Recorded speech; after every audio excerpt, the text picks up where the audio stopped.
Under the SARFAESI act 2002 कोई भी financial institute और बैंक अगर किसी भी बोरोवर को लोन देती हैं तो वो क्या करती हैं, अपने पास प्रॉपर्टी के ओरिजिनल पेपर्स जो हैं एज अ सिक्योरिटी रख लेती हैं।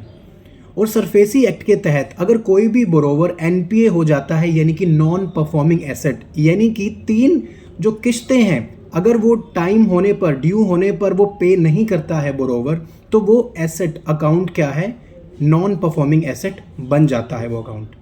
एंड एनपीए होने के बाद बैंक्स जो क्या है एक नोटिस इशू करती हैं अंडर सेक्शन 13 सब close 2 of the SARFAESI act, जिसके अंदर अमाउंट कॉल की जाती है बोरोवर से, सारी की सारी calling the whole amount including the accrued interest, जिसमें 60 दिन का टाइम दिया जाता है बोरोवर को कि अपनी सारी की सारी पेमेंट वो है पे कर दे, नहीं तो जो उनकी सिक्योर्ड प्रॉपर्टी है उसे सेल कर दिया जाएगा। After sending notice under section 13 सब क्लोज 2, जो कि फर्स्ट नोटिस बैंक भेजता है, अगर बोरोवर को कोई ऑब्जेक्शन है तो वो ऑब्जेक्शन भी raise within 15 days borrower कर सकता है।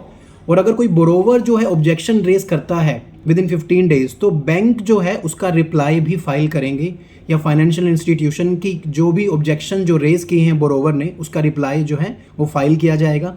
और उसके बाद 13(2) नोटिस ऑब्जेक्शन का रिप्लाई फाइल करने के बाद सेक्शन 13 सब क्लोज 4 के अंदर, सब सेक्शन 4 के अंदर क्या किया जाएगा, सेकंड नोटिस इशू किया जाएगा, जिसके अंदर बैंक या फाइनेंशियल इंस्टीट्यूशन जो है सिंबॉलिक पोजेशन उस बोरोवर से ले लेगा।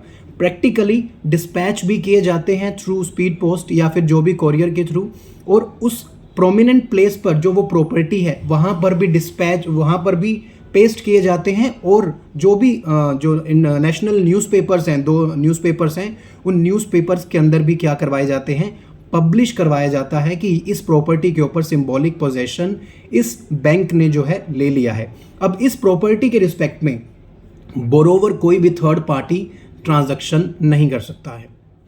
एंड आफ्टर सेंडिंग नोटिस 13(2), 13(4) का नोटिस देने के बाद अब बैंक्स जो हैं under section 14 of the SARFAESI act एक एप्लीकेशन मूव करेंगे डिस्ट्रिक्ट मजिस्ट्रेट के पास और chief metropolitan magistrate as the case में भी। तो उसके अंदर सारे फैक्ट्स लिखे जाएंगे उस एप्लीकेशन के अंदर कि क्यों उस बैंक को या फाइनेंशियल इंस्टीट्यूट को उस प्रॉपर्टी की फिजिकल पोजेशन जो है वो चाहिए।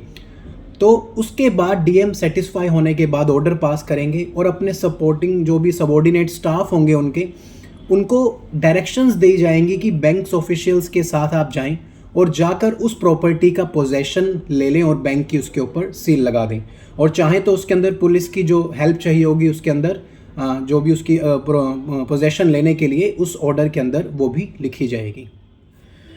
So the crux is firstly under the SARFAESI act सबसे पहले एक अकाउंट एनपीए होना चाहिए। उसके बाद बैंक जो है 13(2) का नोटिस इशू करेगा कि जिसके अंदर डिमांड की जाएगा जितना भी उसका ड्यू है इंक्लूडिंग द एक्रूड इंटरेस्ट है उसे मिलाकर। 13(4) के अंदर सिंबॉलिक पोजेशन के लिए नोटिस इशू किया जाएगा। Section 14 under the SARFAESI act के अंदर फिजिकल पोजेशन के लिए डीएम को एप्लीकेशन दी जाएगी और डीएम आफ्टर सेटिस्फाइंग, और हो सकता है कि दूसरी पार्टी से भी पूछा जाए, right to be heard audi alteram partem जो प्रिंसिपल है नेचुरल जस्टिस का उसे भी फॉलो किया जाएगा। दूसरी पार्टी से भी नोटिस किया जाएगा थ्रू डीएम और सेटिस्फाई होने के बाद जब डीएम का ऑर्डर मिलता है तो उसके ऊपर क्या है फिजिकल पोजेशन का राइट जो है बैंक को थ्रू डीएम जो है वो मिल जाएगा। So thank you so much for watching this video. My self Anshul Bajaj. इसी तरह की लीगल अवेयरनेस की वीडियो देखने के लिए आप चाहें तो मेरा चैनल सब्सक्राइब कर सकते हैं। Thank you so much.